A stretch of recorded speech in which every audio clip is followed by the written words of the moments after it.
we'll have dueling tales. I'm lying. He said no such thing. Hey, Libby. William, could you please change your name there to put your full name? Do you know how to do that? No? Just go into participants and then under more, it'll say change name or something like that. Or even in the corner, top corner of your little box, there's some dots. You can click on the dots. On the view? Just go to, No. if you go to participants and go to your name, next to your name, it'll say mute and more. Just click that arrow and one of them will be rename yourself. Who is giving instructions? To William. Thank you, Judith. You see? Okay. Participants, okay. I clicked on participants and then what? Go Nothing to the happened. right, move your cursor to the right. Yeah. And See Bill, what can says you put your more? whole name? It says chat, it says screen share, it says record. No, you got to click on participants. Your name, go to the right of your name in participants. Click on participants. You'll see everybody here. Okay. You know what? I'll just do it. don't I see found it. I can do it too. Good. Okay. That's probably simpler. Libby has been muted and cannot. Libby has been muted, cannot unmute.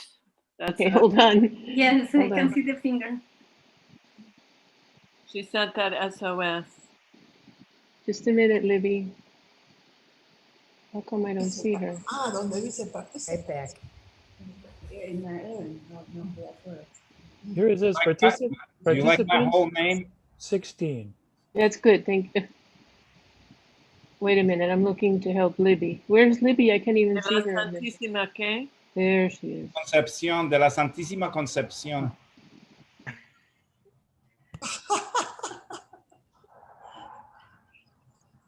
One of these days, I'm going to get serious. Don't do that by any. Yeah, don't do that. Not today, anyway. At least you're not driving. You look like a little more rested. I drove 700 miles that day, and it was by sheer luck that I stopped in Winslow, Arizona. Just because of the song, I stopped in Winslow, Arizona. And I couldn't keep my eyes open. But then after that, I was refreshed for the rest of the day, and I kept going to about 9 o'clock. Hey, Libby, hang on. Libby, I asked you to unmute, Libby, and you didn't say anything. Let's try it again. I mean, It won't let her unmute. try it. Let's try it again. Hello, Ari. Okay. Okay. You're muted. I will Hi, not Ari, you're take muted. that personally. I don't know what happened. Okay. Okay, most people Ari, who are you're muted. Estás mudo. Oh, Artie. No te escuchamos. A ver. Sorry, I forgot I was mute. Oh, that's nice. My dears, I love you very much, but I will Thank you mute for with being my there. camera turned off. Oh, I'm translating into Portuguese just in a few minutes, right? Oh my God. Libby still can't do it. Okay, I don't understand what's going on. Just a minute. I mean, I've never really hosted before. I don't know why I'm having to do this, but Well, now I'm seeing Libby, Maria Lourdes, and Madeline. Yes. Good to see you. The problem would be if I unmute myself during the interviews, then I can't. no, you just did. I didn't do anything. What did you do? You know what? I did it. Somehow I got turned into the host, and I'm admitting people now. At I some think moment, Why They don't just you come make me a in. host? I Make think me a host as well, and Bill. Yeah, at some moment, you probably want to mute everybody, right? So that there's not so much noise. Somebody is going to do that, and it's not me. I don't know how to do La sala that. de oración is going to do it. I'm going to try to mute and unmute again and see if it works. Oh, Carolyn, hey. Okay. Hi, Carolyn. I don't know how to make Libby a host.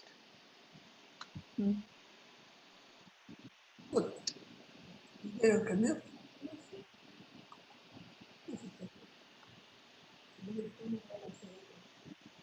I don't think you have to let people in, they just come in. Well, unless you've been doing that this whole Well, time, Yeah, Paulette. at one point it says admit, and I've been just clicking it.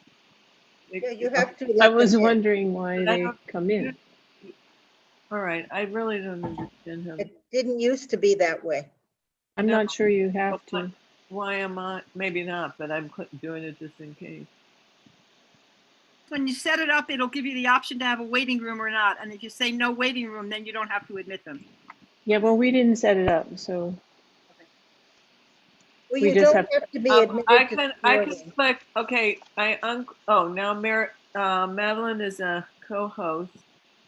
I just unclicked waiting room. I clicked it. It said enable waiting room. I unclicked it. Yeah, so now everybody should just be able to enter directly. Right. Thank you, Jessie. thank you. That's why we come together a few minutes early. Yeah. Yep. And also so that you could entertain us with a little bit of harmonica. Oh no, please. Please no. Aye. Is Fernando there? ¿Qué pasó? Fernando Iglesias? Hola, Carmen. There is somebody in the room, but I don't know who is that. Sala de oración room. Oh, Is yeah. it too late to chicken out? Yep. Check what out? Yeah, you can always get out of something, can't you? Hi, Soledad. Good afternoon. Good afternoon. We start in 10 minutes. Thank you. Thank you. Perfectly. I'm listening very well. So I'm going to turn off my camera and also my phone. I'm listening to you, but I'm talking in Portuguese here. Bueno, thank Great. you. I don't know how you're going to manage that, but good luck. Not even me. It was Leo Luke. And this year, I listened to you in English. And this one, I'll translate in Portuguese. And my request server. I'll try to speak slowly. Oh, Silvia, yeah. Soraya, Ron, But be and easy because Bonnie. that is a natural delay between what you say and what I'm going to translate. Okay. So it's normal. I have to remember what you said and then translate to Portuguese. Bye-bye. Do like in those Japanese movies where they No, speak for for about goodness sake, no, Japanese, no. where they speak for about 10 minutes and then the translation is 3 words. Yeah. But sometimes some words I say in English, other one I say in Spanish, and I mean a lot of confusion. But it's better for them to understand something than nothing, right? Good luck. Thank you. And if it's not interesting enough, you can always fix it up a little Yeah, bit. yeah, spruce it up a little bit. Yeah, spruce.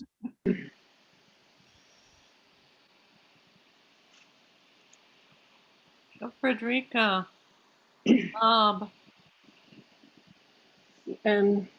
Oh, Tatiana, we're Lily having is mute again.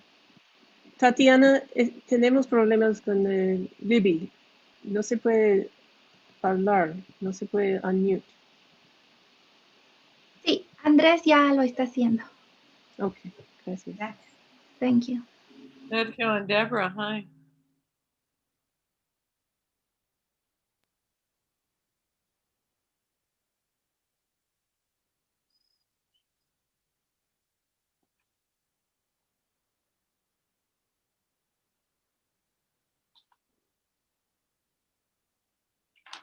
They are going to put that little music in a few minutes.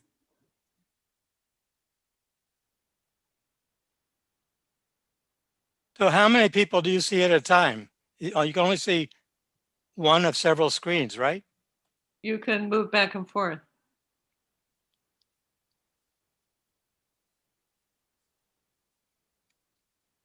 And when we're speaking, it'll still be like in this gallery view, or it focuses on who's speaking. It depends on how the person sets it up. So if you put on gallery view, you'll see like all the little boxes. And you do that in the upper right corner where it says view. Well, that's on the upper right for me.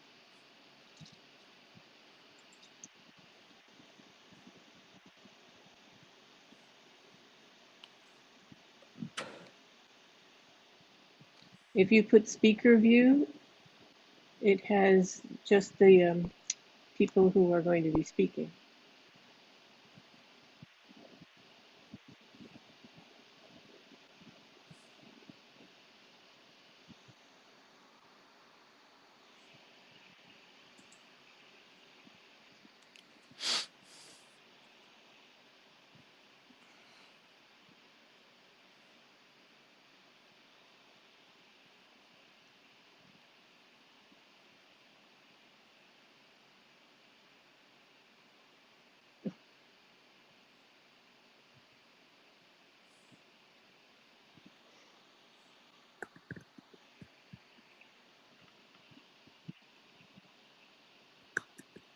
Well, we were going to have music for everyone, but there's a problem with that. Don't worry.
Welcome to the 7th edition of the Living History of Cafh.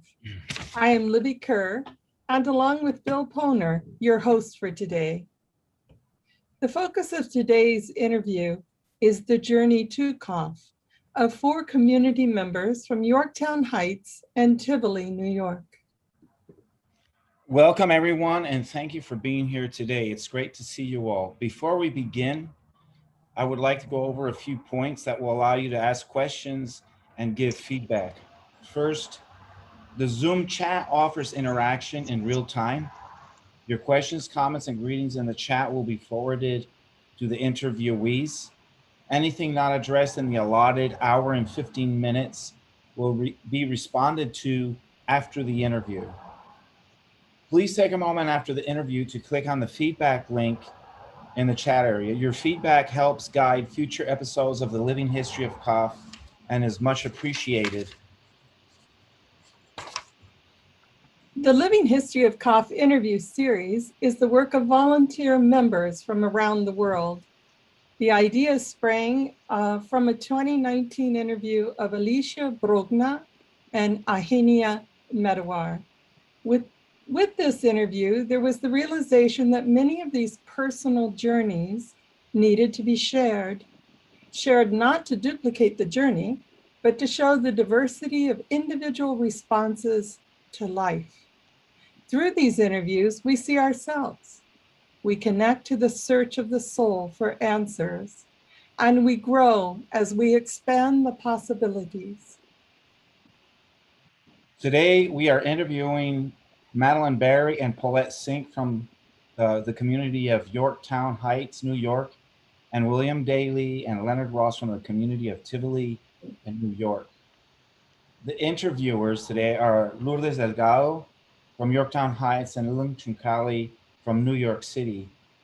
It is our pleasure to give a very warm welcome to Madeline, Paulette, William, and Leonard. Welcome everybody to this interview. My name is Lourdes and I will be with Len interviewing our 4 special guests today. Len. Thank you, Lourdes. Welcome, everyone, and thank you for joining us. My name is Lynn, and I just want to mention that some of you may be wondering why we have invited these 4 particular people to be in this interview together. And one reason is that when they were young adults, they all traveled to Colombia in South America for different reasons, and they met each other there. And while there, they also encountered Cafh. This is of particular interest to me because I had the same experience. Although a little bit after them, I also traveled to Cali, Colombia, and I found Cafh there. And Bill, who you just heard from, lived in Colombia where he encountered Cafh. So we found that very interesting, and we wanted to find out what the special thing that was going on in Colombia at that time. That will be part of our interview today, part of the story we're going to learn. Another part is about their experience in community. So now, turning to our guests, and to begin our interview, I'd like to ask each of you just a little bit about yourselves. And I'm going to ask Madeline to start us off. If you could please just tell us where you're from, which communities you've lived in, and maybe for how long you've been in Cafh. Madeline? Thank you, Lynn. Well, I was born in Indiana, which is right smack in the middle of our country. But I grew up outside of Washington, D.C. in Arlington, Virginia. I entered Cafh in 1973, and I entered the community and Cafh in 1973. And I entered in Montebello. And very soon that community in Montebello morphed or moved to Wildemar. From Wildemar in January of '77, we drove Wildemar is in Southern California. We drove Senor Jorge, Joan, myself, Ellen, the son. We drove to Costa Rica and founded the community in Costa Rica. I lived there for 10 years and then returned to the United States in '87 to the community in New York, in Yorktown. I've been in Cafh and the community for for 48 years, to be exact. Thank you, Madeline. William, could you tell us a little as well? I have to hold my microphone up so you can hear me, I think.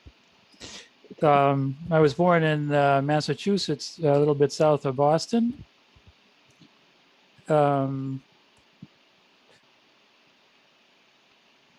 Ended up going, as you said, to Cali for different reasons. There I found Cafh, and I entered the community of San Gabriel, which was near Popayan, a little bit north of Popayan. It was the men's community in Colombia. I lived there for maybe 15 years. I don't remember exactly what the dates were. And then that community left and transferred to Cali because of some social unrest, I guess you would say. And I was there in Cali for 5 years maybe. And then in 1990, I came back to the United States to the community of Tivoli, where I'm still at. Thank you, William. Paulette, could you tell us a little about where you're from? Sure. I was born in Los Angeles. I grew up there on the west side.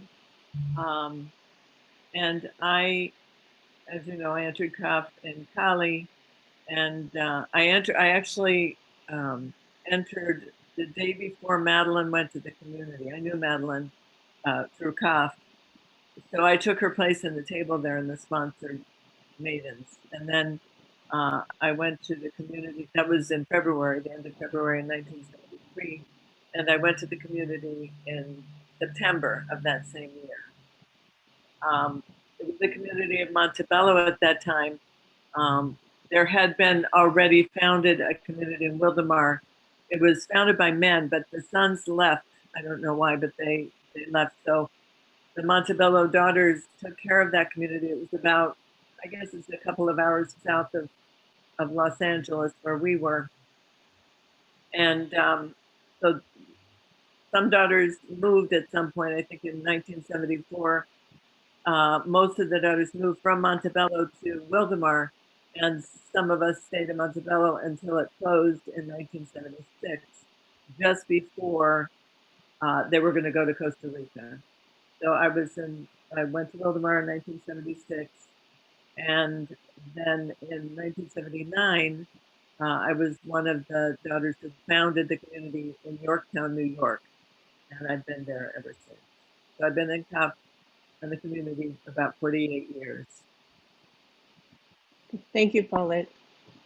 Leonard, could you tell us where you're from and the communities you've been in? So I was born in Kansas City and grew up there 18 years. And then I pretty much like the others, I found Cafh in Cali at the same time and entered Cafh at the same time. I think I entered the community like more or less a year after, in San Gabriel, more or less a year after William. And then in '79, the community in Tivoli here near Red Hook, north of New York City, we founded that, and I've been here ever since. Thank you all. We're going to continue now. Lourdes has a question for you.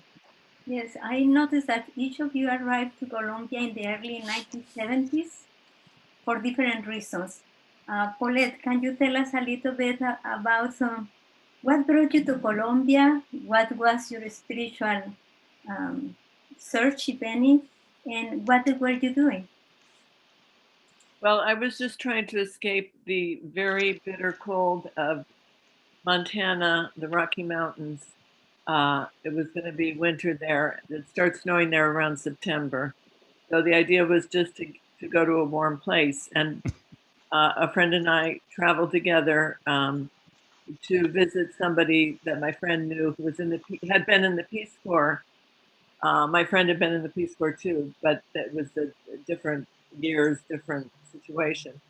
So we went to this farm in Santa Marta, which is on the north coast of Colombia, right by the Caribbean, and so these people in Colombia had a farm, and they took advantage of us being there to leave and go visit some friends from the Peace Corps in Cali. So we were there about a month, and then they came back all excited about this path they had found. And it was, they talked about the books and the people that they had met, and they were all enthusiastic. We were going to go home after that month, but we decided, well, we were kind of looking for something. I mean, it really kind of, interested us. So we traveled by bus down to Cali and met more people, and they were all interested in Cafh. It was really, the people I met at first were aspirants. I mean, and they were a lot of Americans. I didn't speak a word of Spanish, neither of us did. And right at that time, Manuel Agustin, who was the founder of Cafh in the United States and the delegate of New York, he had been sent, I guess, by Senor Jorge to Cali to find out what was going on, because there were all these Americans there, and many of them interested in the community. So that was great for me, because he came and there was a big group of us, and he spoke in English and just described a little bit about Cafh. And I at that time I met Juan Carlos Calderon. I just met him. I couldn't speak to him because I didn't know Spanish. So that's how, and then I was very interested. I just, it's like once I found Cafh, I just knew it was for me. And so I just knew I was just waiting till they would let me enter, and I was waiting until they would let me go to the community. How interesting, from Nebraska to Cali and finding your path. Thank you. I'm wondering, William, do you want to tell us? Sure. What brought you to Colombia? If I can remember what happened. Well, I was in the Peace Corps. Also, it was the time of Vietnam, and graduate from college. And I remember seeing a sign that said, "Now that you've got your degree, get an education. Go to the Peace Corps." So there was a good alternative for me. I went, and I ended up going to Colombia. It was the first time I'd ever left the United States. Mm-hmm. I was there for 2 years, which is a normal stint in the Peace Corps. And I worked in agriculture with potato farmers in the very south of Colombia, in the mountains there near the border with Ecuador. And then at the end of those 2 years, I went back to the United States. Actually, I bought a motorcycle in Panama and drove up through Central America and Mexico, up the West Coast to California, and up to see my sister in Seattle, and then across the country to where my parents lived in Massachusetts. And but things had gotten a little bit out of kilter by that time. I wasn't really into anything that was going on there, and didn't really know what to do with myself. So I went back to Colombia I got an extension, went back for a third year there in Colombia. And I'll say this for Bob Magrisso, if he's around still. There's a song, there's a lyric in a Bob Dylan song that says, "I've been trying to get as far away from myself as I can," which I would say that's more or less what I was trying to do at that point. I didn't know what to do. So I was the third year in Colombia was quite different. We lived in a small city in the south of Colombia called Pasto. and it was on the Pan American route through anybody who was going north or south to Chile, to Peru, or any of those places, or coming up from there, always went through where we lived, and it was sort of on the map for everybody. So we lived in a house. There was a Dutch girl there, were 3 Swedish people, there was some people from California. I don't know what they were doing exactly, and people who came through all the time, either going south or going north, traveling. You know, young people looking for something. And at the end of that period was when I got kind of swept up with everyone else. Like Madeline was there in Pasto also, and we had met Paulette and some other people, and Ellen was there also. Ellen was in Costa Rica. She was a friend there. And at the end of that, we all moved to Cali. I moved to Cali because my tour was over, and I got a job with a friend there as a carpenter, or doing odd jobs just to make enough money to stay alive. And from there, what was the question actually? What you were doing? You are doing. No, that's okay. That's what I was. That's what I was doing.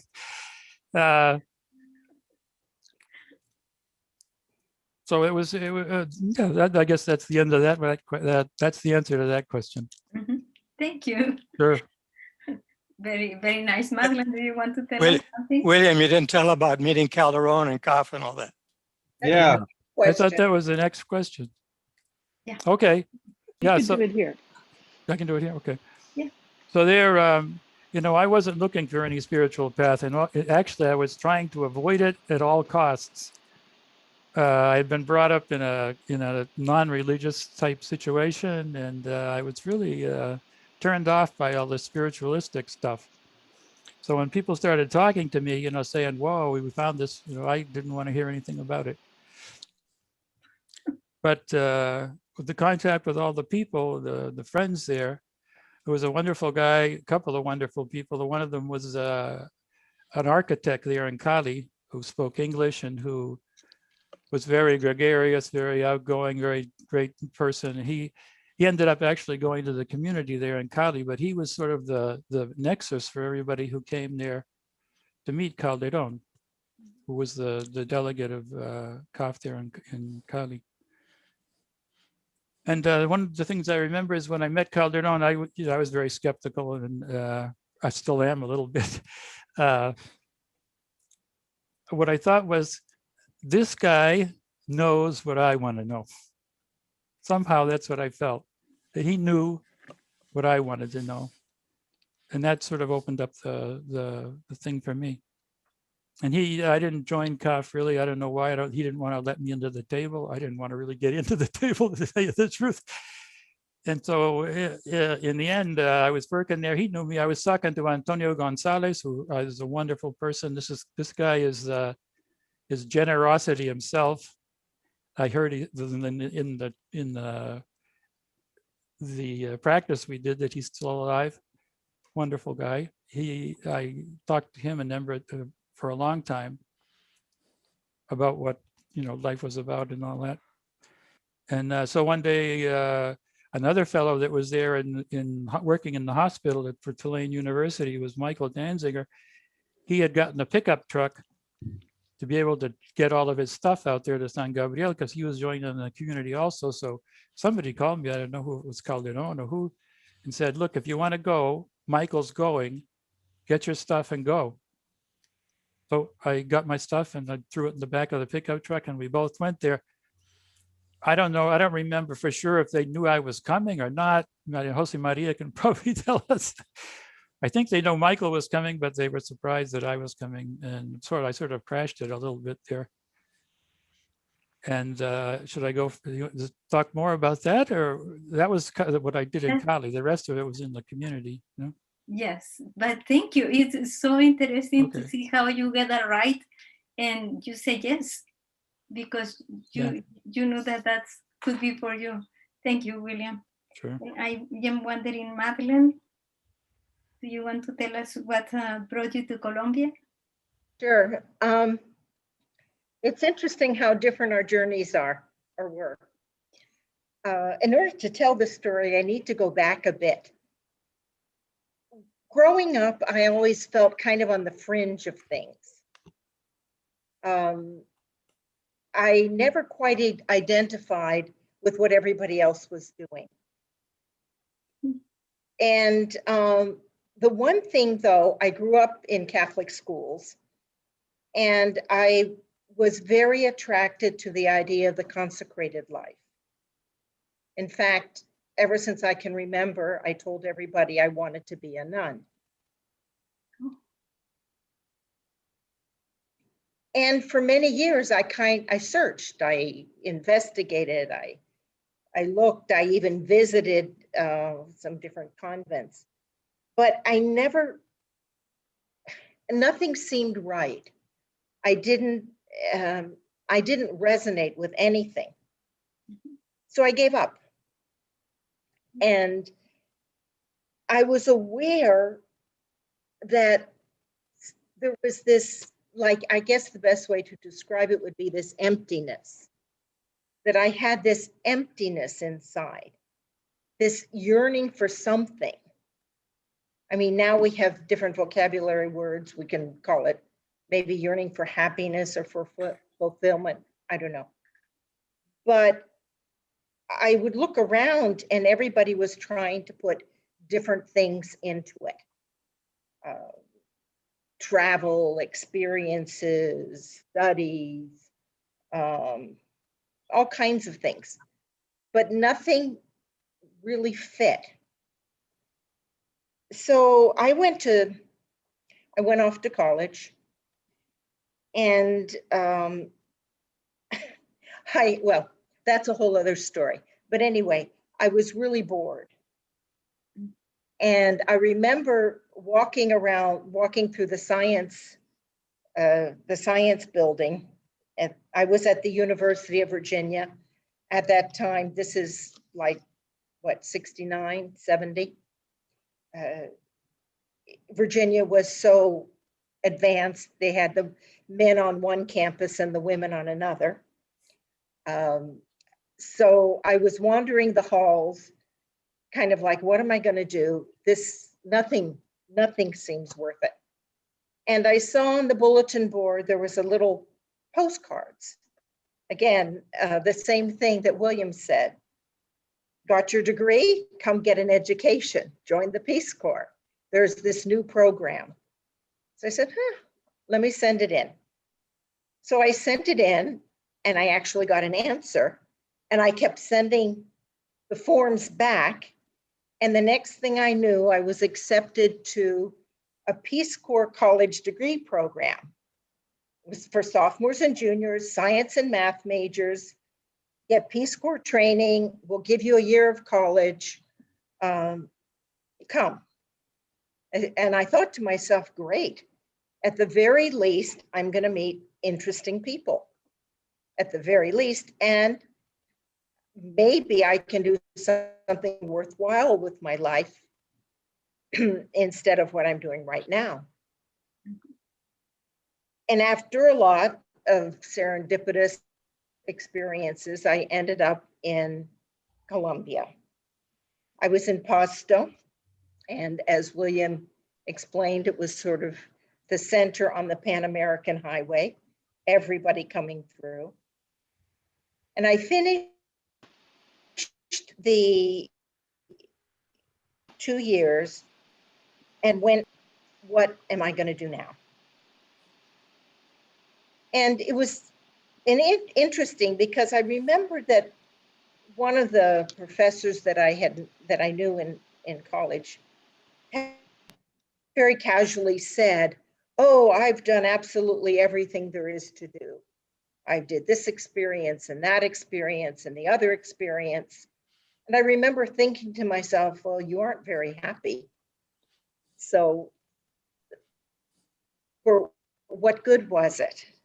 You know, where is this happiness? Where is this fulfillment? What's it all about? So when I was in Cali, trying to figure out what to do, I went to a party. Michael Danziger had the party. I didn't really know anybody there, but there were, things you do at the party. Different games, the tarot. We were doing different things. And after a while, Rodrigo, who is a young man, approached me and he said, I have somebody I think you would like to meet. I said, sure, why not? And he took me to meet Calderon. And that moment really changed my life completely. And I'll tell you the rest of it the next time. Thank you. Well, now we go to Leonard and we want to hear the next of the story. But Leonard, what brought you to Colombia?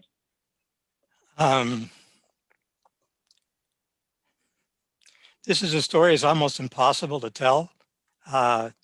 Somewhere it says it's like you're trying to dig a hole in the sea and everything you touch just sort of evaporates. I feel like I'm about to throw myself off a mountain slope on the snow and kind of work my way down. So it'll come out like it comes out.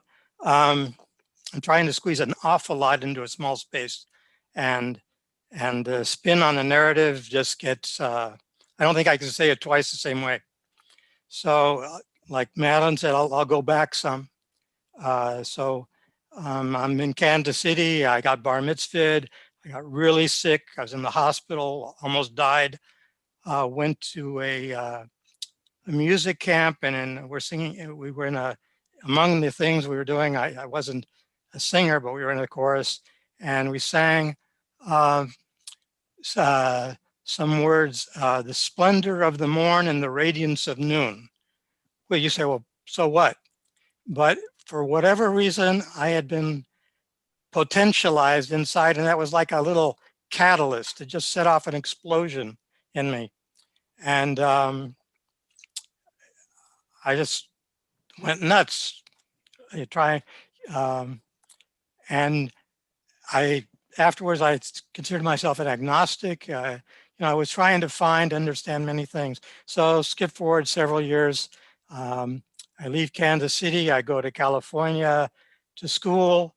Then afterwards, I go to England. I'm in school, and I'm hitchhiking around Scotland.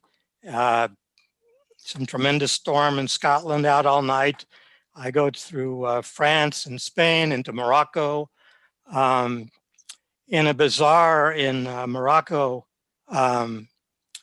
this little beggar girl comes up, and somebody had given me a sandwich, and I figured it was a scam, but she was like begging, so I gave her a piece of the sandwich, and she popped it in her mouth, and before a second had gone by, she ran off with terror that I was going to take it back. And obviously that still moves me a lot. I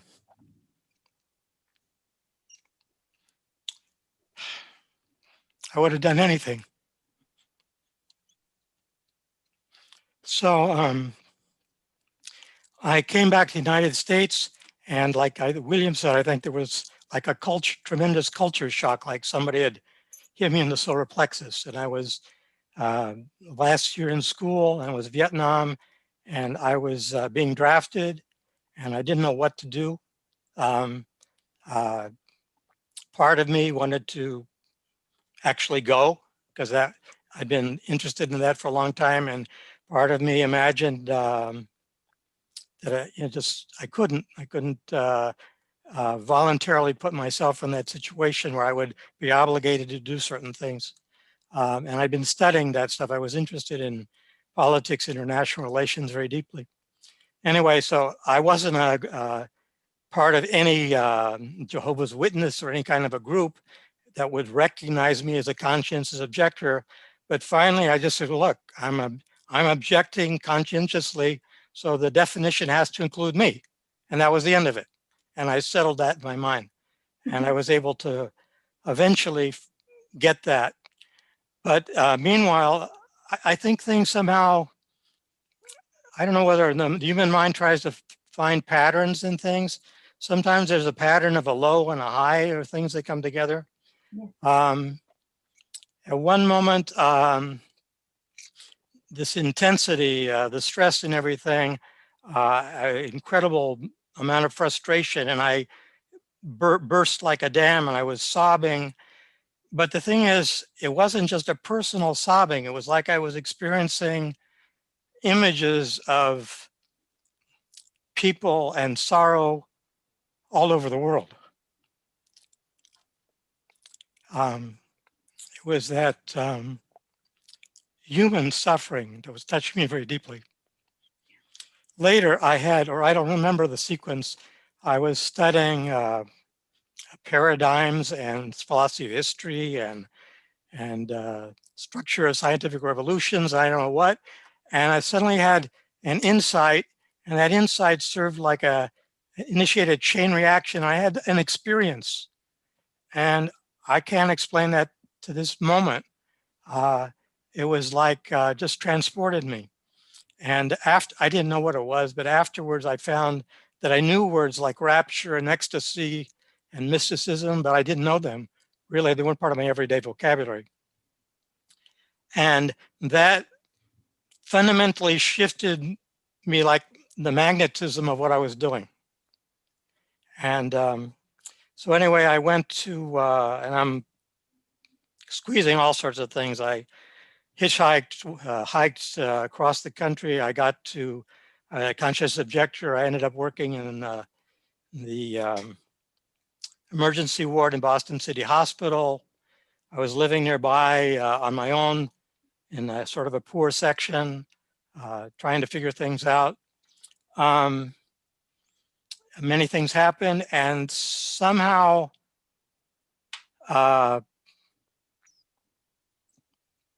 everything exploded.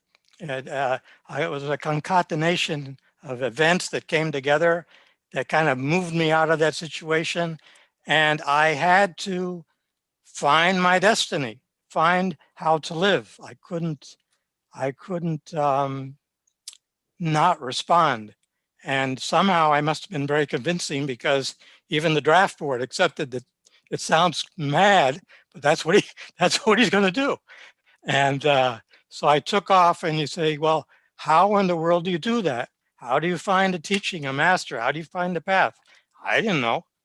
And making decisions one day after the next. And I went to a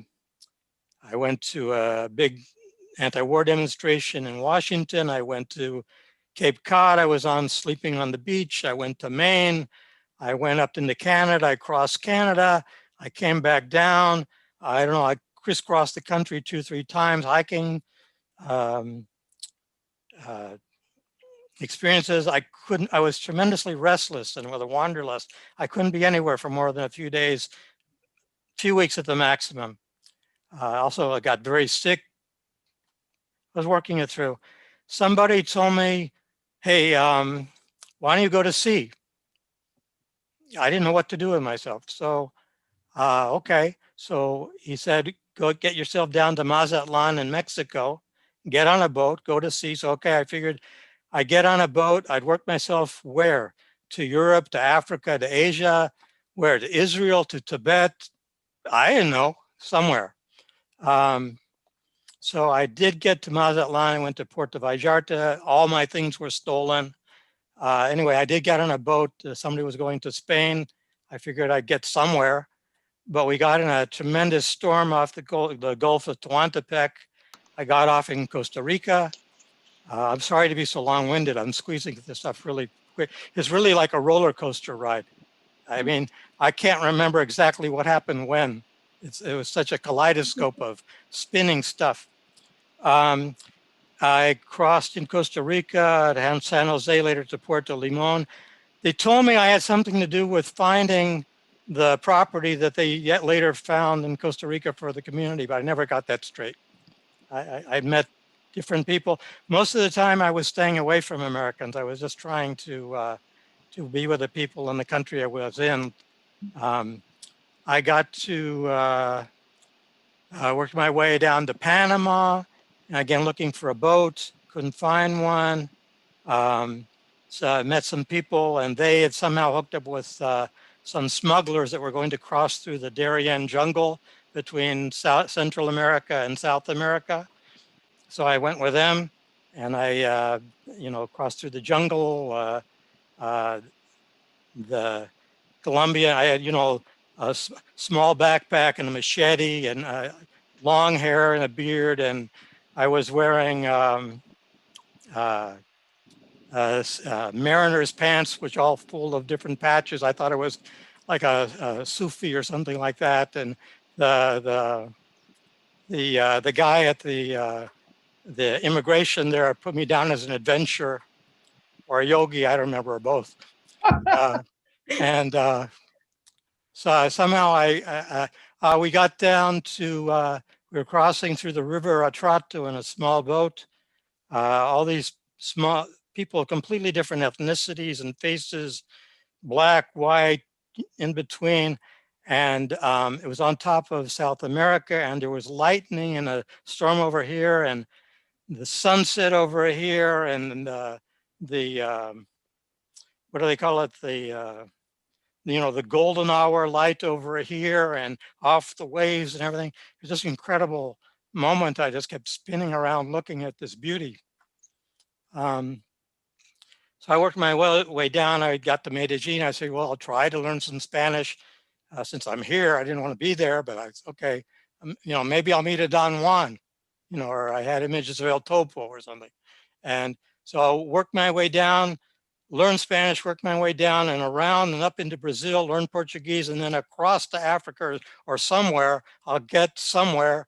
And again, I'm on a search. One thing led to another, and I got to Cali.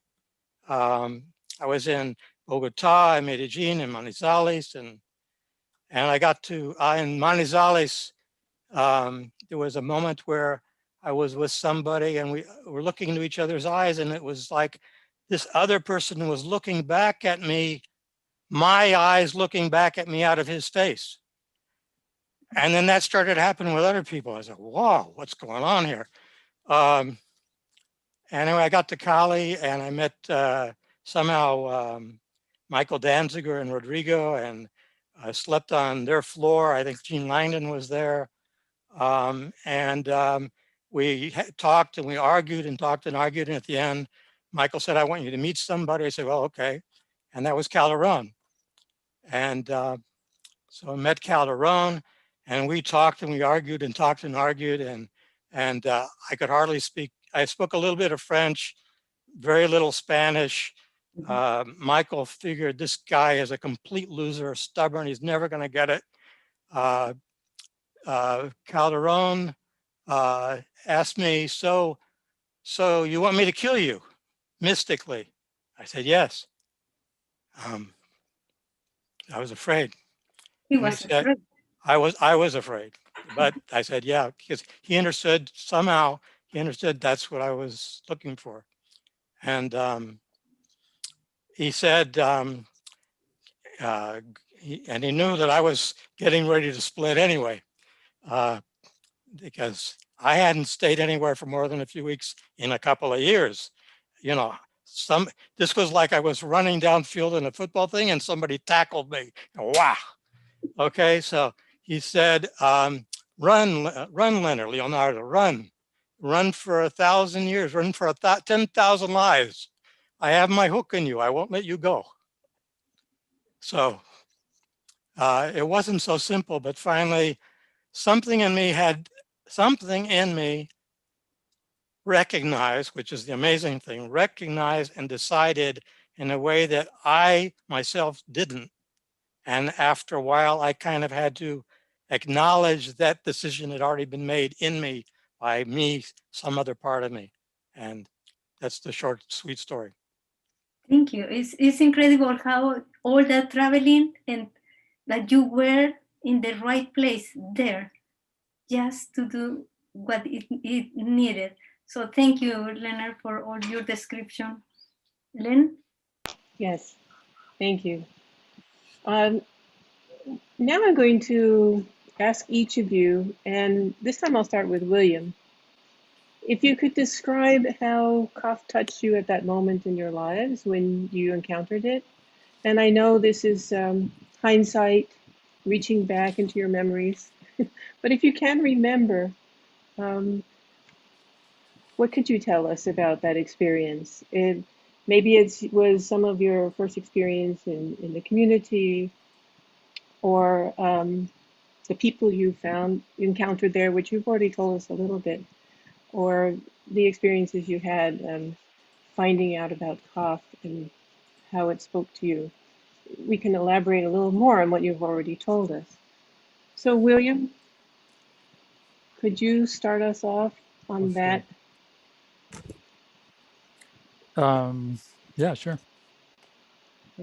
Well, I told you, when I talked to Calderon, I realized somehow I understood that he knew what I wanted to know. And I had, I had bounced around a lot, and it was like somehow life gave me anything that I wanted practically. And everything that it gave me was not what I was looking for. So it was like,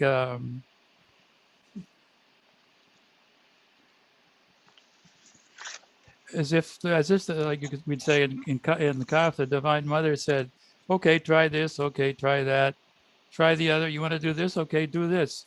But nothing really made any sense to me or satisfied whatever I was trying to accomplish. And when I went to the community, I didn't know anything about Cafh really. I mean, I talked to Calderon quite a bit and to Antonio Gonzalez a lot, but I'd never been to a Cafh meeting or anything like that. And so when I arrived in the community was a very strange place. I mean, not the physical community. The physical community was beautiful. No, but I don't want to hurt Jose Maria's feelings here. But there I was in people wearing capes, a very harsh discipline, a strict schedule, study and prayer and meditation and work and over and over and over again, the same thing all the time. And I'm sure that most of them thought that I wasn't going to last. But there were people there. Rodrigo, like I said before, he was there. And other people came and went, and they sort of helped me to hang on there through the first few weeks or months. And finally, it dawned on me that all of that exterior stuff, all of the schedule and the discipline and the rule and the ceremonial and all that stuff,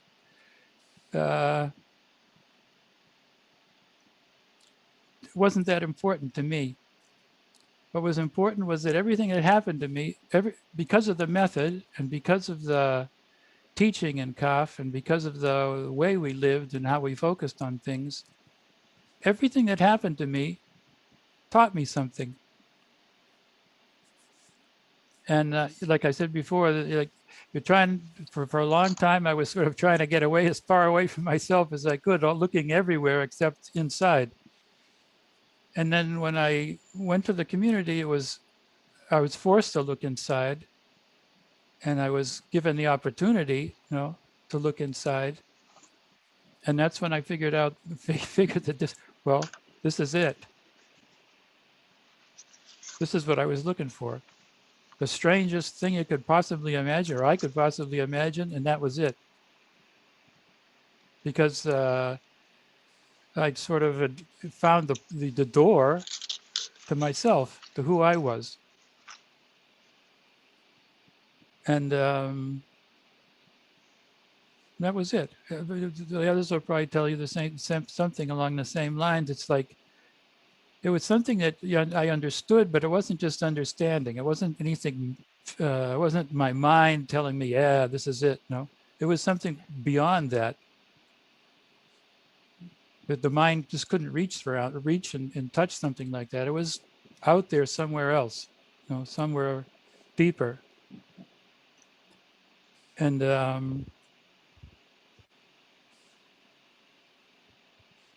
that's something that's always sustained me in the community and in Cafh. That's it. I like how you described that you found the door to yourself. It's a lovely way to put that. Thank you. Thank you, William. Madeline, could you continue? Tell us about The what story moved you about continues, Cafh. no? Yeah. Well, so I met Calderon. And I didn't know what to expect. I wasn't really thinking. Rodrigo just said, well, I have someone I want you to meet. And I was really touched, moved. And it's hard to describe exactly why. I didn't even know why, except that, to actually repeat what William just said, Calderon had a knowledge that was different. And I sensed that from the very beginning. And there was a part of me that really yearned for that. I remember it was either the first or the second time that I saw him. I don't remember which it was.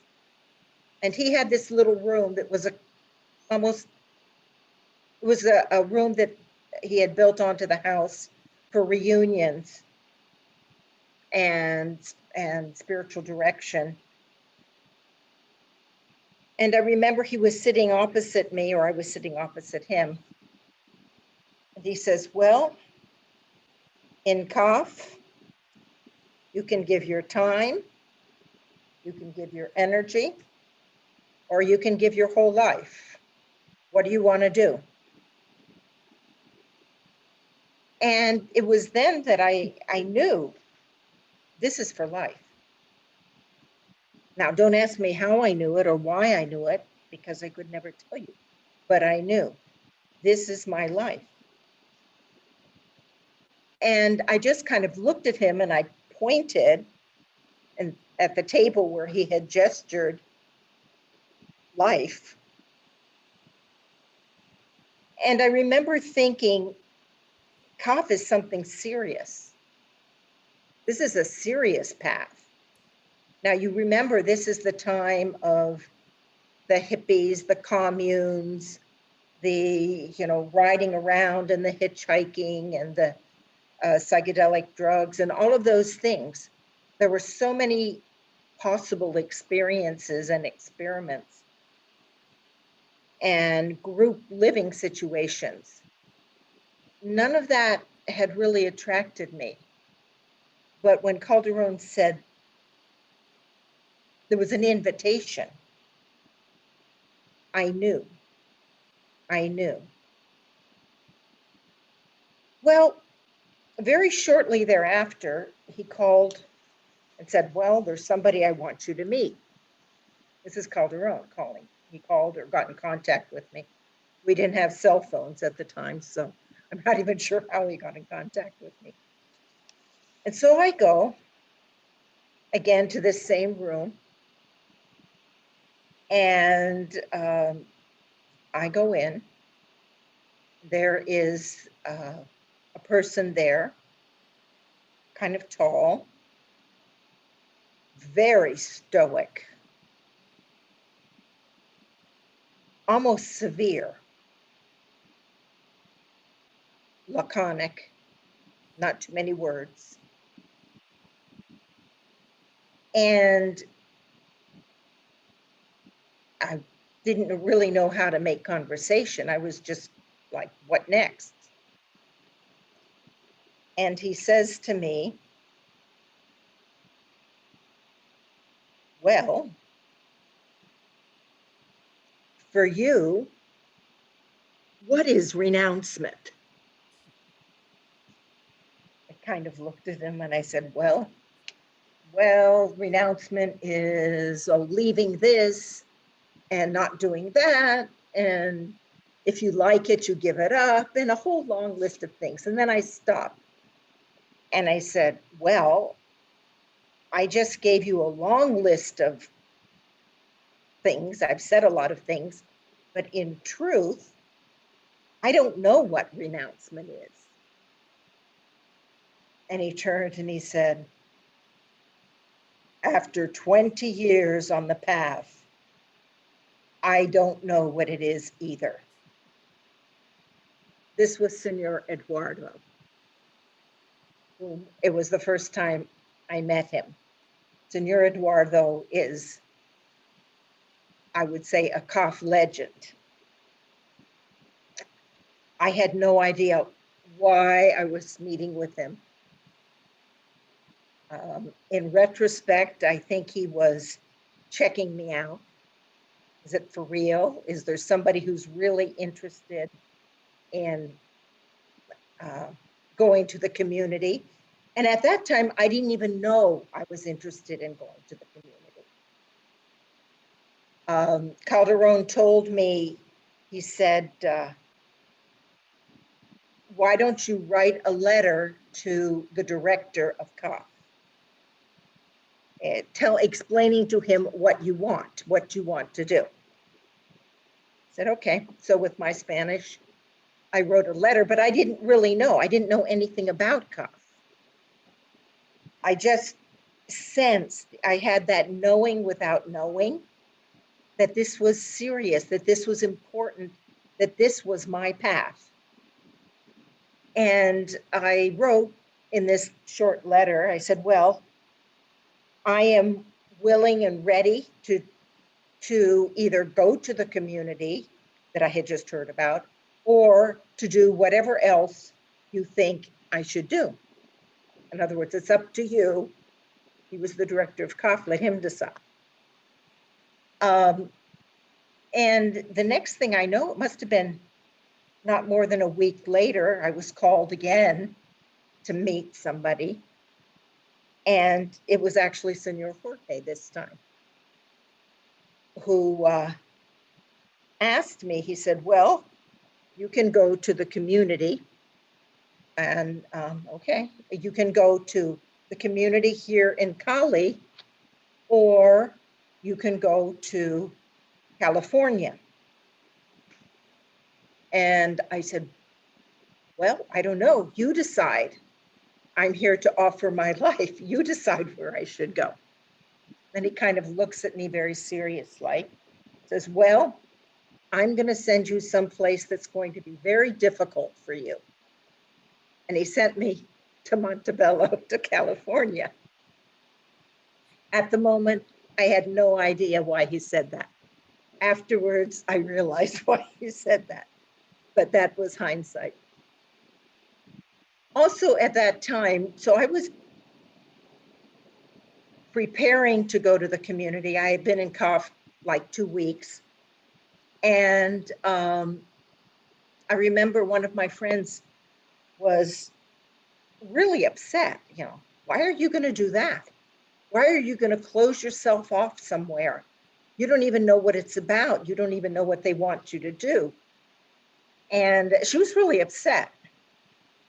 And I was thinking, well, what can I say? What can I do? How can I help her to understand? Because I don't really understand to explain it. And I thought to myself, well, this for me is forever. This is for life. But I said to her, look, I'm just going to try. If it doesn't work, the door is open, I'll leave. But I'm just going to try. This seems like it could be a fit. It seems like what I want.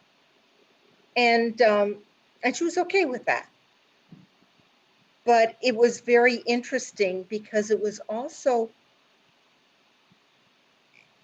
a moment when I realized no matter what anybody else said, no matter what anybody else thought, I knew this is what I had to do.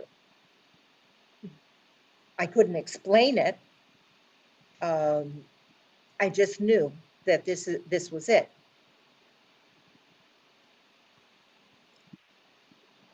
And I also realized in retrospect that when I went to the community, I left in February of 1973.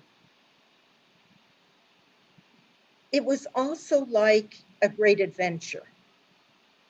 It was like I was being called or being shown an open door to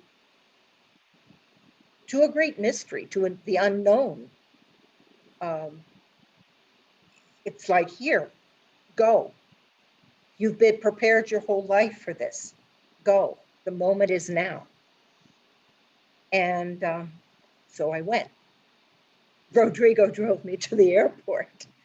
And it was like, okay, here we are. When I arrived at the community, it was really kind of interesting. I mean, you know, there are all of those details that are the funny things that you don't give too much importance to. I remember Senor Jorge saying to me in that meeting I had, okay, but don't even think of taking a cab, you know, taking a taxi. They'll pick you up. Don't even think about it. Then I realized afterwards, you know, how far away the airport was from where the community was. But they also, you know, we were living, a lot of us were living together in a house, and we were really good friends. It was a very nice, congenial atmosphere. We were friendly, a lot of teasing, just a lot of being together. And I had I guess, a reputation for not being a very good cook, and or never even setting foot in the kitchen. And I remember being teased, well, when you get to the community, the first thing they're going to do is send you to the kitchen. And we said, no, they wouldn't really want to do that. You know, we laughed about it. Well, wouldn't you know, the first day I arrived Saturday night, Sunday morning, I'm told, yes, and you are going to the kitchen, you're going to cook. And I started laughing. I couldn't help it. I just started laughing. And they thought I was being disrespectful, but it really wasn't. It was just so funny. We had just had this, you know, conversation. And this is the time where, you know, you read about Milarepa and all of those, you know, the yogis and all of the things that the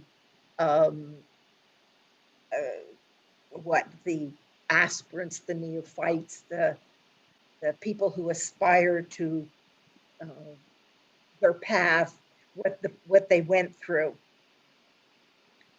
So it was just one of the very funny things that that happened on that first day.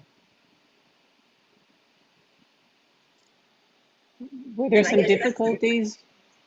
Pardon? Were there some difficulties you encountered there as well? Oh, yeah.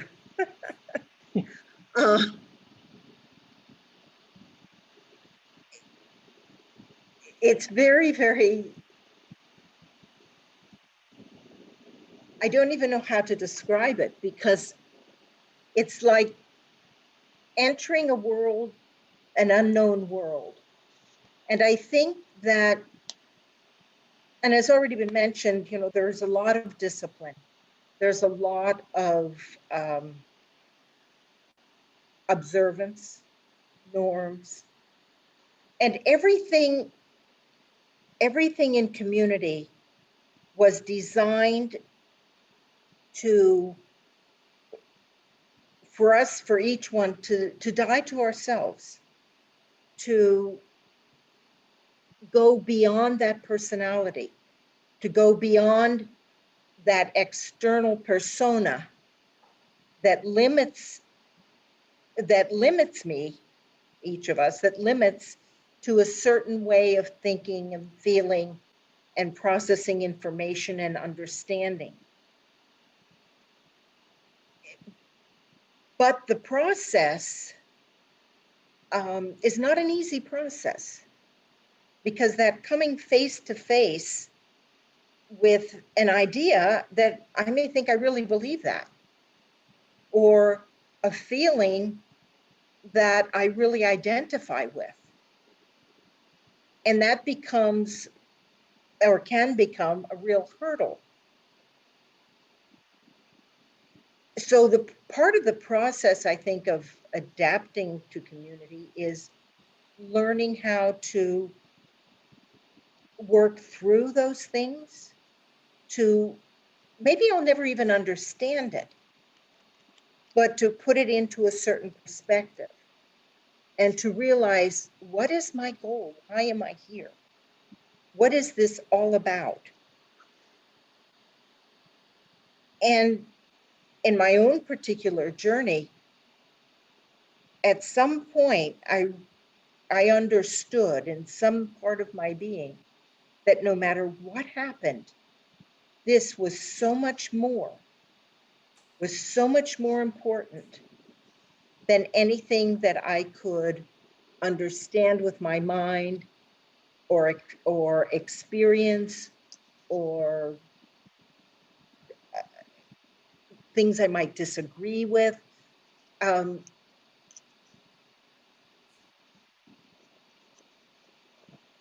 were many times I did not understand, okay, why do we do this or why do we do that? But it didn't matter, because I knew this is taking me to a different place. This is taking me on that journey that I really yearn for, why I'm here.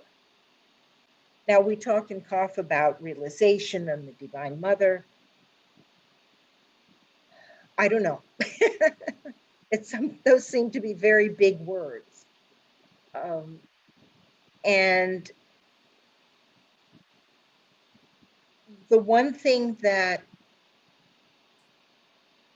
I think still sustains me in a certain way is the mystery of it all. That we are a very, very small part of this incredible mystery that is life, that is community life, that is Cafh.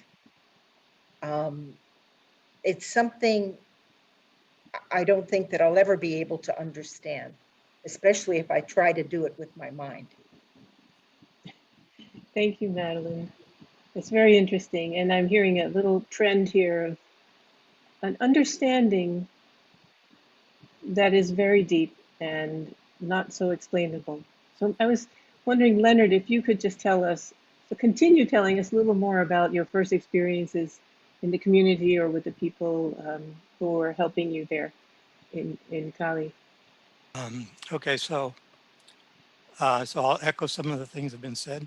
Madeline was talking about how serious Cafh was. For me, even the way Calderon would say Cafh, it was with such reverence. And Cafh was never and isn't just an institution, a method. It's something much more than I can perceive or grasp at all. So maybe it's the path itself, I don't know. But it was of that kind of a relationship. When I was traveling, and I still do, okay, there's a little Sufi poem I would tell myself, just to give you an idea of the connection I felt, not only with everybody, but particularly in some way with a current of beings who had somehow stood out in the way they gave their lives over time in the epics. It was, I'll try and say it. They say we came in vain. Let it not be we came in vain. We finished what we could. We left the rest to you. Remember, beloved, this is a work entrusted. Remember, beloved, we shall meet again. And there was something of that. So it wasn't only Calderon. when I was there before I entered the community, I met with the Cavanijas family in Bogota, the Kirbys in Medellin, many other sons and daughters. Again, I was very sick. I was in the hospital, Senor Eduardo. Somebody in the bed next to me, or just a couple of beds over there, had just had a he had a tracheotomy, and the thing had sawed through his throat, and there was blood all over while he died, and everybody was in shock. And Eduardo came up while I was sort of trying to meditate and throw the I Ching and everything, and we talked. And he, I felt like he was something, it's inexpressible, like out of a dream. Like somehow we had always known each other. And we talked, and just like with Rodrigo and Michael, he mentioned the community, he mentioned mysticism. Later I met with Senor Jorge. He had been called by Calderon. I guess my understanding, I don't know if somebody told me or I just assumed that, you know, Calderon didn't know what do I do with all these gringos that are appearing out of nowhere? Help. And Senor Jorge came and he had meetings with us one after the other. Some felt so scared that they would be hypnotized or something. They didn't want to come. Others, we went. And so this pair went and got, you know, they got married. This pair stayed. This other one went to California to the community. Madeline went to, you know, to the community there. He told me I could go to the community, but not immediately. I had to wait till after my birthday in a few months. Somehow I connected with him. I don't know why. Again, I felt like I had always known him, like he was part of my family. He said, now, if you're going to the community, remember, it's like getting on a plane. Once you're on a plane, you just don't open the door and walk out. You have to, you know, you stay. And I understood, and I was sick. I never thought I would live that long. I thought really that I would die shortly. I was working under a deadline, and while traveling, there was always kind of the idea that I had like a pact, an unspoken pact, I guess, with people, that if you find something, let me know. If I find, I'll let you know. I don't know how we were supposed to let each other know. There was no contact, but Calderon sort of fed that fuel, fed that fire, you know, and I tried to contact everybody I could because I didn't know if I would be able to ever contact anybody again and let them know what I had found. They must have thought I was really, really crazy. I don't think I was a fanatic, you know, who knows? But anyway, so then there's the community, and it's like on a really hot day, you see this pond that's of cool, refreshing water. And you go and you jump in, and wow, that was just freezing cold. And I entered in shock. And I'm still in shock 40, 50 years later. It was just, I don't know what I was expecting, some combination of romantic images and this and that. Partly was what I found, but partly was different. Another image is like everything before had been like you're working yourself through a birth canal, and you know there's a little bit of light over there, and you think that, okay, I'm going to get to the end of the birth canal, everything will be cool. And you say, ah! And you're just screaming because it's the end of birth, but it's the beginning of a new life. And you have to figure everything out from the beginning. And that's what it's been. When people come to the community or they pass through, they say, how beautiful, I love it, everything else. But they say that because they're only here a few days. But after a few days or a few months, you don't even see the beauty.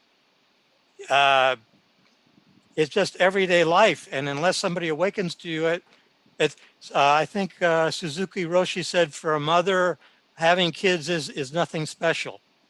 But of course, it's a complete miracle. But she gets used to it day after day, just, you know, taking care of the kids.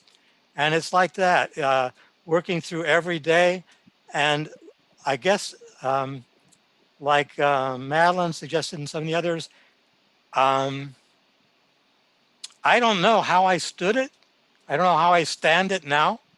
It rubs me wrong in every way. It's like, I once tried to say, it's like being a square peg trying to fit in a round hole. You get rubbed a lot. And I got rubbed every which way. And everything in me wanted to split, to disappear, but there was nowhere to go back to. I'd burnt all my bridges. And something in me that I don't know what it is, I'll never be able to explain it. Or I don't know, maybe after I die, how do I know? I can't now. Had decided and was locked onto it and was holding on for dear life. And it said, it's settled. And that's it.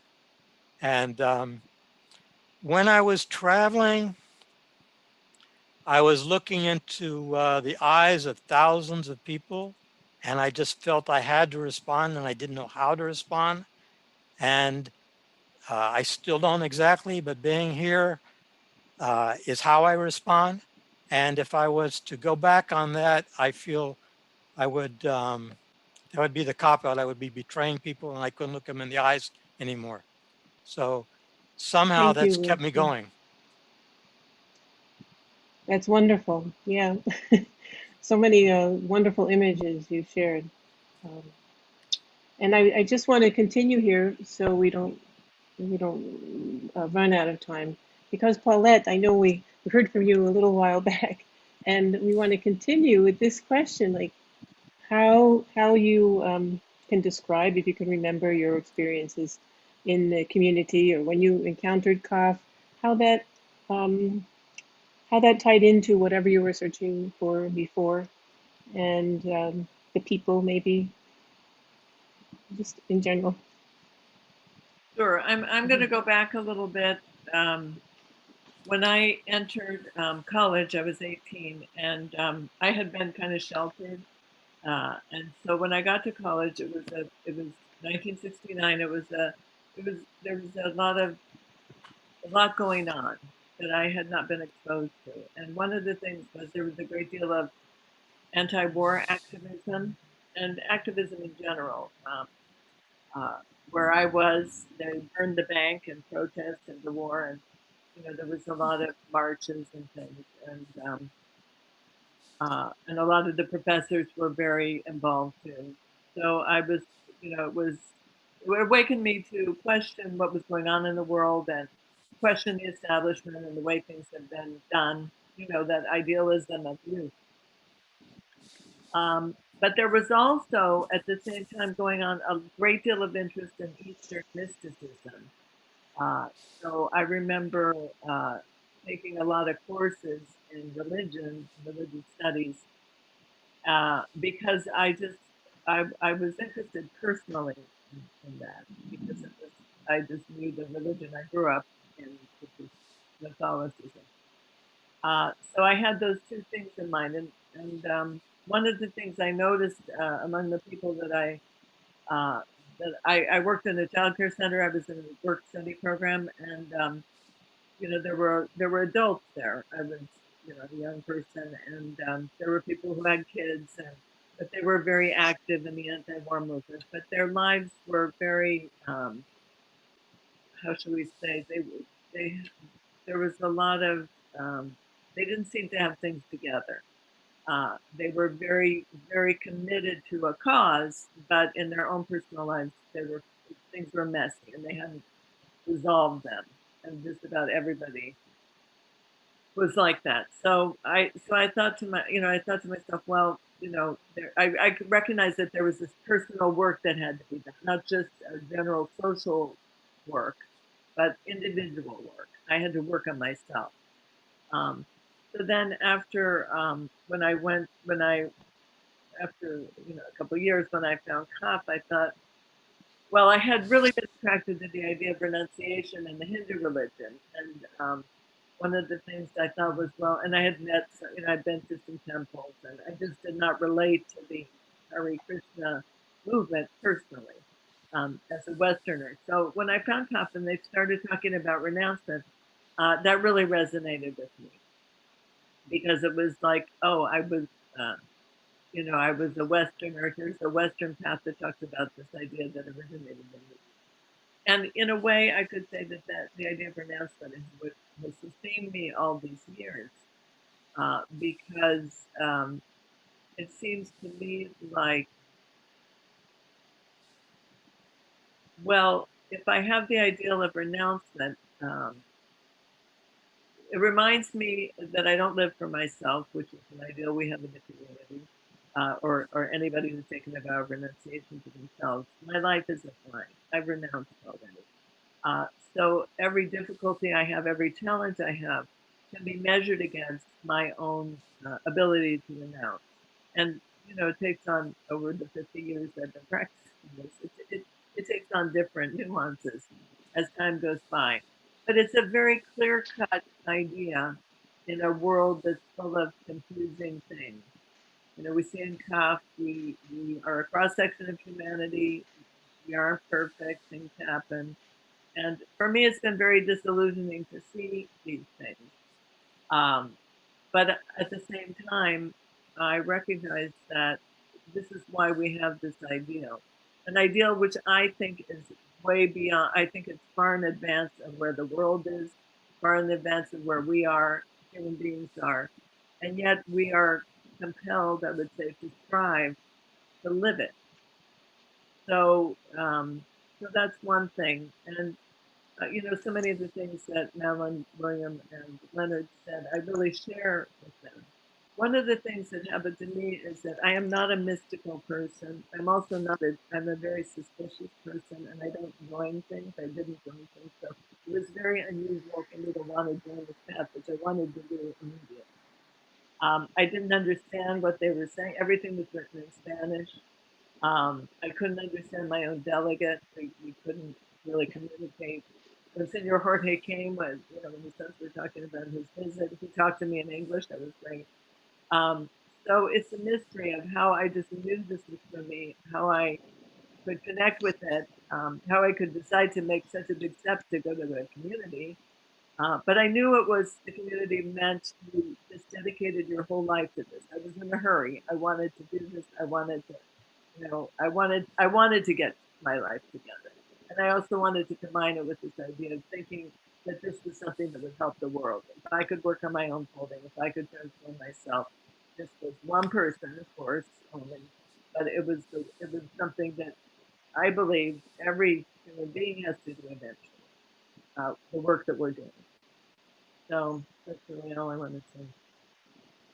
And you had mentioned that you knew you wanted to go into community, but they didn't want to let you in right away. Yes.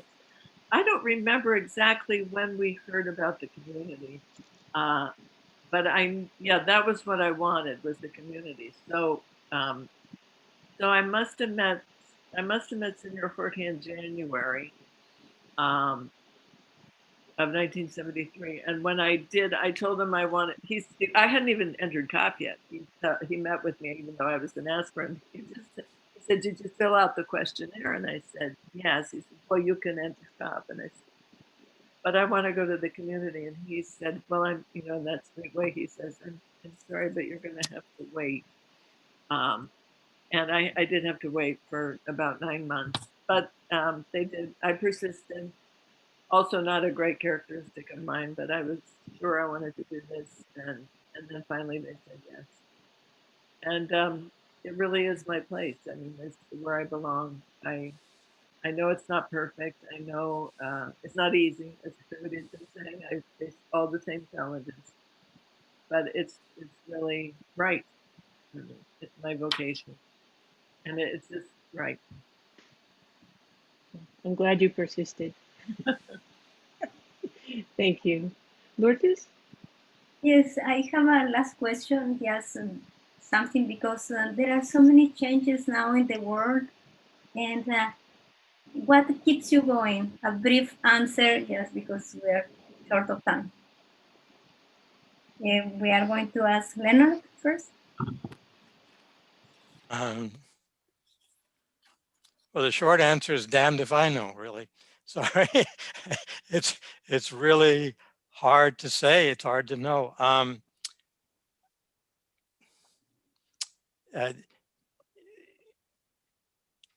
a lot of stuff we've already kind of said before, I think, but I don't want to expand much more beyond your question.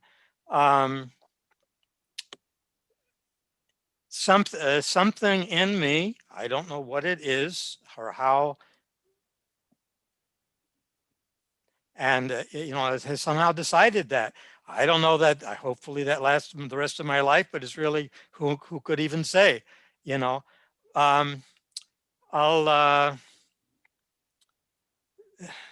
The only thing that occurs to me to answer your question that was kind of isolated from the rest of the things we were talking about, and maybe you'll have some other questions later. I'll share a I'll share a dream, and it was a gift to me, and I'll give it to all of you. So I suppose sometimes you've experienced like a dream of flying, you know, or you feel you're flying. So at some moment I was flying, and I was flying over, as I remember it, more or less, or remember what I told myself I remembered, over multitudes of people who were all like reaching out to me. And somehow I had whatever I had, I gave to them, food, gifts, whatever, and they took it and they still reached out. And I finally had nothing. The only thing I had was my ring, and I gave them to, and gave that to them. And as soon as I gave it, the ring was back on my finger, but brighter. And I gave it again. Again, it was back on my finger and brighter. And I kept doing that until it was like a sun on my finger. And I gave it again, and there I was, naked of everything, but with the divine. And pretty hard to explain, but there's that tie. I mean, I'm not really even particularly interested in unfolding for myself. As I conceive it, unfolding is everybody, is everything. And every little bit that one can unfold is tied to everybody else. And I can't seem to turn away from that. I can't seem to ignore that knowledge. I can't pretend like I don't know that, even though, believe me, parts of me would like to very much every day wrestle with that deep discomfort of having to deal with life and my, you know, all the things that really bother me personally. But there's something else that's totally beyond that. Thank you. Very profound, because sometimes in the dreams we realize what keeps us going. And for you is your love for souls. I can see it. And Paulette? Yeah, well, it's interesting. I think after so many years, you just keep doing what you're doing. So, and I think there's a value in that. I remember many years ago reading, it was an article in which they interviewed mass, you know, spiritual leaders. And what I remember best was what Ram Dass said. And he said something like, it doesn't matter what path you choose, pick one and stick to it. And I thought there was a lot of value in that. I think probably I'd been in Cafh about 20 years by that time. That, you know, you don't have all that much time. Of course, you know, so that's one thing. We don't have that many years in life. So there's a lot of, in anything, pick something, do it till the end. Mm-hmm. But I have to say that really I was taught, and I was to think of my choice to go to the community was a lifetime choice. That yes, I was taking a temporary vow, but for me it was for life. That's the commitment I made, and I got a chance to renew it over and over with my vows, and my vows do sustain me. Now I couldn't imagine any other life, but at the same time, I have the joy of never ever having regretted what I what I decided to do when I was young. You know, you don't know a lot when you're young, and you're not sure. You're not sure if you can do it. I wasn't sure at all if I could persevere.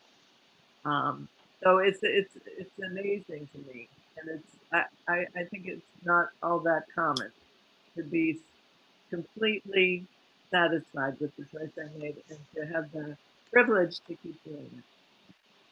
Thank you. I see the perseverance and the commitment is what keeps you going. And I'm wondering, William, do you want to tell us what keeps you going? I'll go back. Leonard reminded me this morning of this dream that I've told him about before. I'm not a big believer in dreams, but this was a very simple one.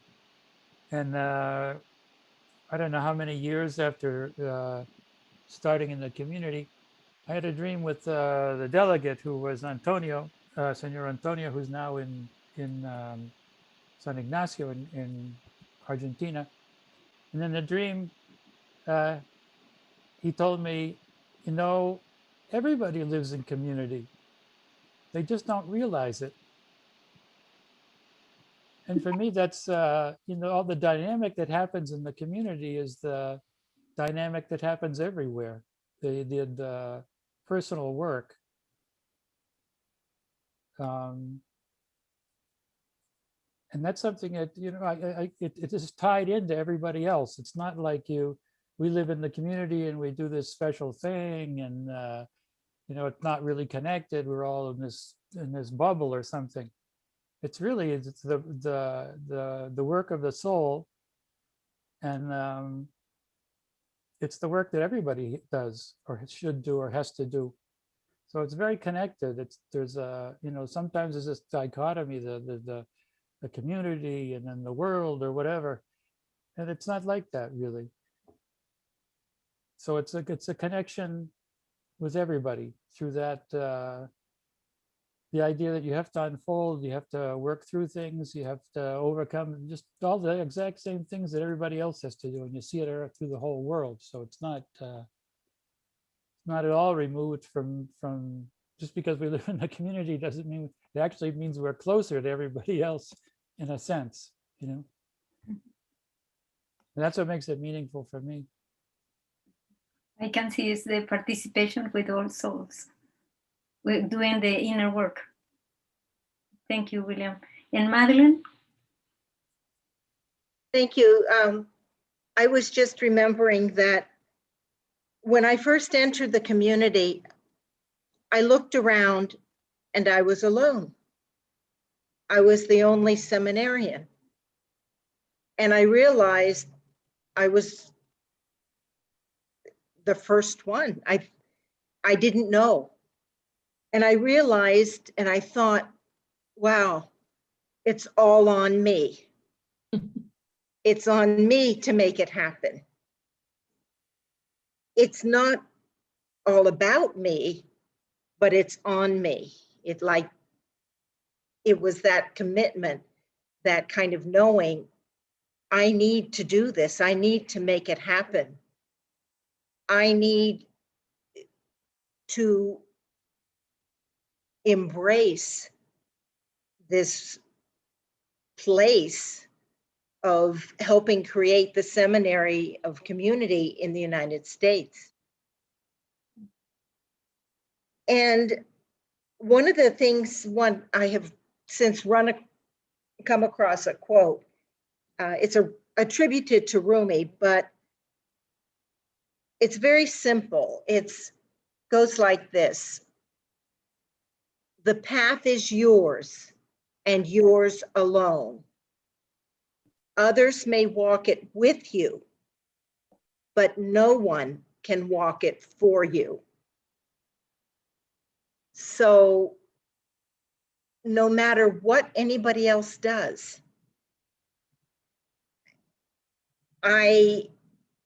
it's like I own my own path. I'm responsible for my commitment and for what I do.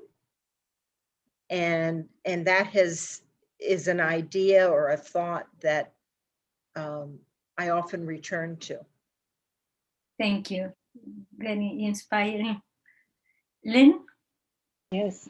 Well, we've come to the end of our interview, and I want to thank Madeline, Paulette, William, and Leonard so much for sharing your stories, but sharing your lives. I was deeply moved by, in many instances, with what you told us and your experiences. It was, like I said, inspiring and a real delight to be able to spend this time with you. Lourdes?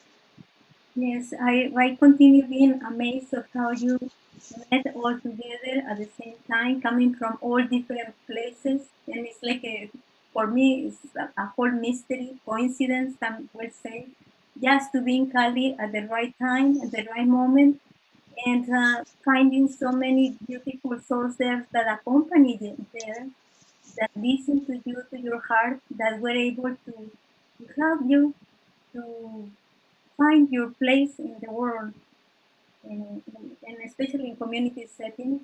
And it was, you are inspiring us to see that the inner work is not this way or this way. It's completely unique, individual, and each of you are a standard of that. So I want to say thank you for giving every hour of your life and out of love. Thank you. Thank you to each of you. And now I would like to invite Libby and Phil to complete our Living History event today. Thank you to everyone. And it is obvious to all that the thing that we need to acknowledge first is the presence of the Divine Mother in all of our lives that brings us together today. A special thank you to Madeline and Paulette, William and Leonard for sharing your journey with us. We also want to thank the spiritual director of Cafh, Ana Cristina Flor, whose support made this project possible. The entire Living History team appreciates the offering of time and energy of all the participants. So thank you.